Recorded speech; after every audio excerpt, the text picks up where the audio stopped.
Hello everyone. Uh, Today we will start our exercise 4.6 of chapter determinants. Okay. So in this chapter we will learn how can we solve the system of equation using determinants. Okay. So first of all we should know what are the singular matrix. So what is singular matrix? So if the determinant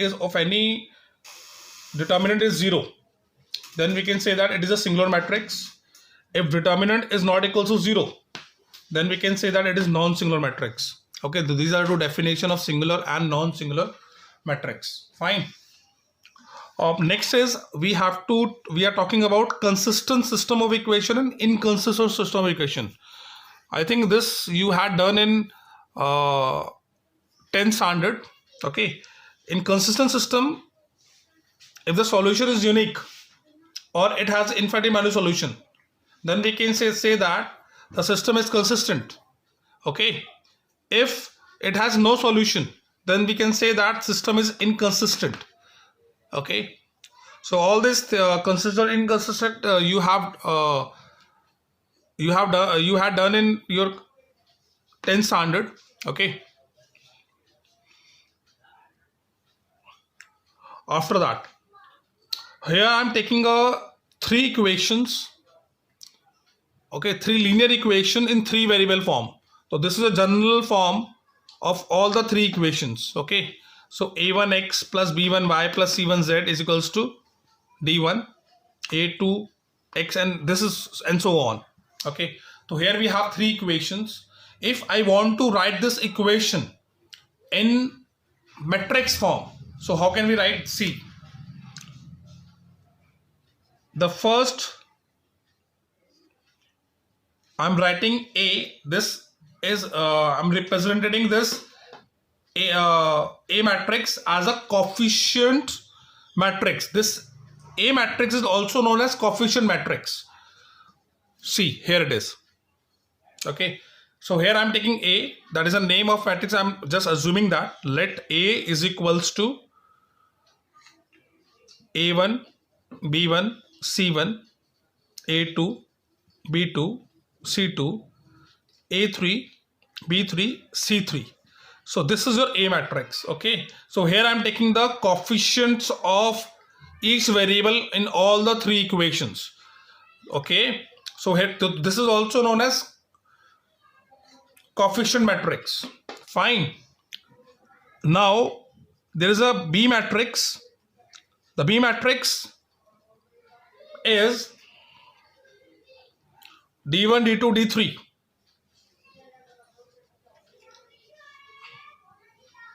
And third matrix which you have to take, that is the variables x, y, z. Okay, fine. Now I can here, now as you can see, now I can write this whole system of three system equations like this: a x, that is equals to b. Okay, a means this whole matter. I'm writing on the next page. Okay, see how I can write this.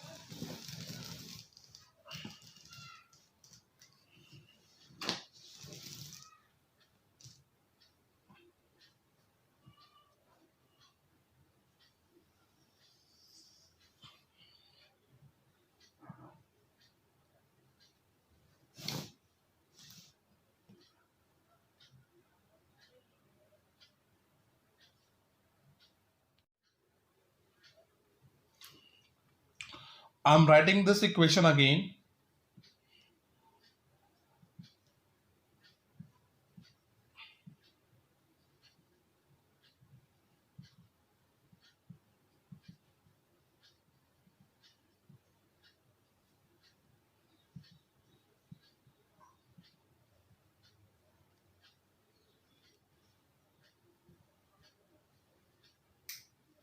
That is B3. Okay, so here A1, A2, A1, this is B1, C1, A2, B2, C2, A3, B3 and C3 we are writing. Okay, and I can write like here I'm writing X, Y, Z, that is equals to D1, D2, D3. Fine. So I can write this linear equation in matrix form like this. Okay. Fine. Because when you will multiply this and you will compare with this, you will get all the three equations. Okay. Now this is what? This is your A. This is what? This is your X and this is your B. Okay. After that, what I am doing? I am just multiplying both sides. That is pre-multiplying.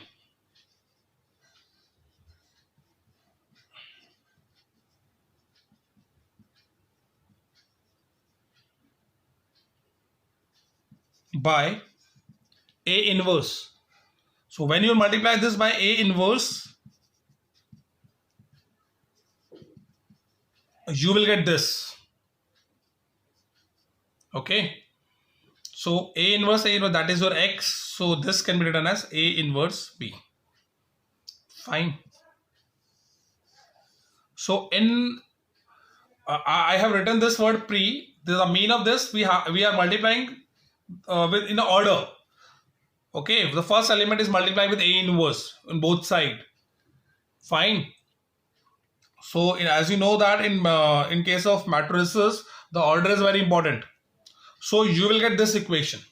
After multiplication, you will get this equation. Fine. Okay. Hello. Here you have a case 1. When you get this equation, X equals to A inverse B. Okay. So A inverse is a very important part in this equation. Okay. To find the A inverse, first of all, we have to find out A determinant. Okay, in case 1, what we are assuming, we are getting when we'll get the value of the determinant equals to value of the determinant not equals to 0. That means your A is non-singular. Then your A inverse will exist. To find A inverse, your A determinant should not be equal to 0. Then A inverse will exist. Fine. If A inverse will exist, that means the system of equation, this is a consistent system and you will get unique solution. Unique solution means the value of the variables will be unique. That means you will get a single value of the variables. Fine. For example, here I am taking the example. Here we have two equations. Okay, in two variables. So as we now you can find out A. Your A will be 5273 and your B will be 4545 and your X would be X would be the variables. So there are two variables are using, so X and Y. Okay, so first of all we have to find out A determinant. So your A determinant in that case is 15 minus, you can find out the A determinant, just multiply this and this, you will get 1. Okay, so here your A determinant is coming 1, which is not equal to 0. So A inverse will exist in that case. So this is this case. Okay, so A inverse will exist and the equation has unique solution. Fine. So to find A inverse, we need to find adjoint A. So I am giving you a trick to find adjoint A. What you have to do, this is your A matrix. Fine. To find the adjoint A, what you have to do, you have to interchange the position of this 5 and 3. Okay, the element which are coming at position A11 and the element which is coming at the position of A22 in 2:2 matrix. Fine. You have to interchange this position. 5 and 3 you have to interchange here like this. Okay, we are interchanging here. And no need to interchange the positions of these two elements, just you have to change the sign. It is 2, it will be minus 2, it is 7, so it will be minus 7 like this. Here it is, minus 2 and minus 7. Got it? So you will get this. So adjoint A will be this. Now your A inverse, this is a formula to find the A inverse. So your A inverse is equals to 1 upon A determinant into adjoint A. Your A determinant is 1. So 1 by 1. Adjoint A is, here it is. So here I'm writing. This is your adjoint A. So A inverse, insert 1, so it will remain the same. So your A inverse is this. Fine.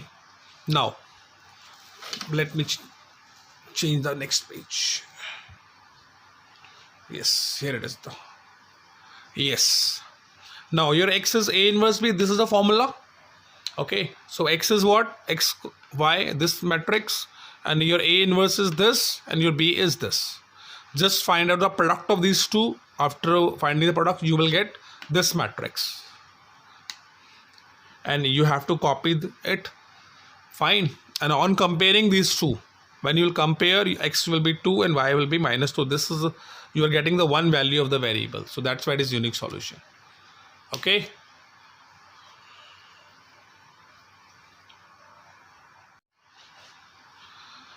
Yes. Now case 2. If your A determinant is equal to 0, that means it is a singular matrix. Fine. Then if your A determinant is equal to 0, then you cannot find out A inverse. Okay. Then A inverse will not exist. Fine. So directly you cannot write it is an inconsistent. It may be consistent in that case also. Fine. So what you have to do, you have to check these two conditions. If your A determinant is coming 0, then you have to find out adjoint A. Okay. And then you have to find out product of adjoint A and B. If the product of these two is not equal to 0, then it is an inconsistent solution. Then it has inconsistent solution.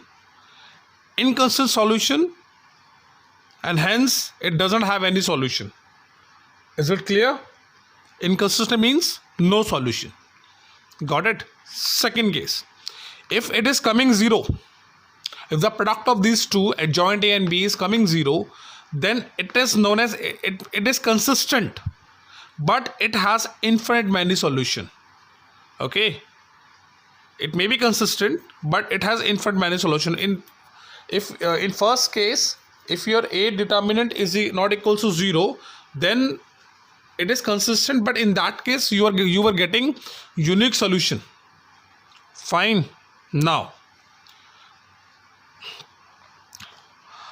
learn all these conditions first of all to start this exercise. If you learn all these, then you are able to solve. So here I am doing one example. See. So these two equations are given to us. These are the two equations in two variables. Okay, so first of all you have to find out coefficient matrix, that is A. A is your 4, minus 2, 6, minus 3. Here it is. Your B is 3, 5. Your B, and your X is the variables X and Y. So X and Y, here it is. Okay. So now you have to find out A determinant first. So the A determinant will come. It would be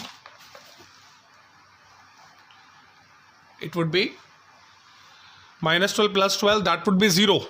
Okay. So your A determinant 0. So in second case, two conditions will apply. Now you have to find out adjoint A also. So adjoint A you can find out. This is your adjoint A. Okay. So I'm giving you a trick to find the adjoint A. So here it is. See, if you have a matrix, okay. So what you have to do to find the adjoint of this, you have to interchange these two elements. Minus 3 will come here, 4 will come at this position of minus 3. And these elements, you have to change the sign of these two elements. 6 and minus 2. So it will be plus 2, it would be minus 6. And minus 3 will come here and 4 will come here. So here is the adjoint A. Okay, I'm repeating once again. See, this is your A matrix. You have to interchange the position of 4 and minus 3. Okay, so minus 3 will come at the position of 4 and 4 will come at the position of minus 3. Then these two elements are coming, minus 6 and minus 12, minus 2. So just you have to change the sign. It would be plus 2, it would minus 6. Just you have to change the sign only. in case of 6 and 2 minus 2. Okay, so you will get this adjoint A, this one. Okay, now we are finding the adjoint A, product of adjoint A and B. Your product is not coming equals to 0. That means it is a inconsistent.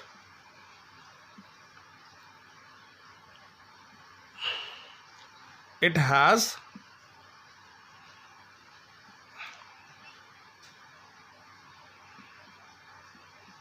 solution, that is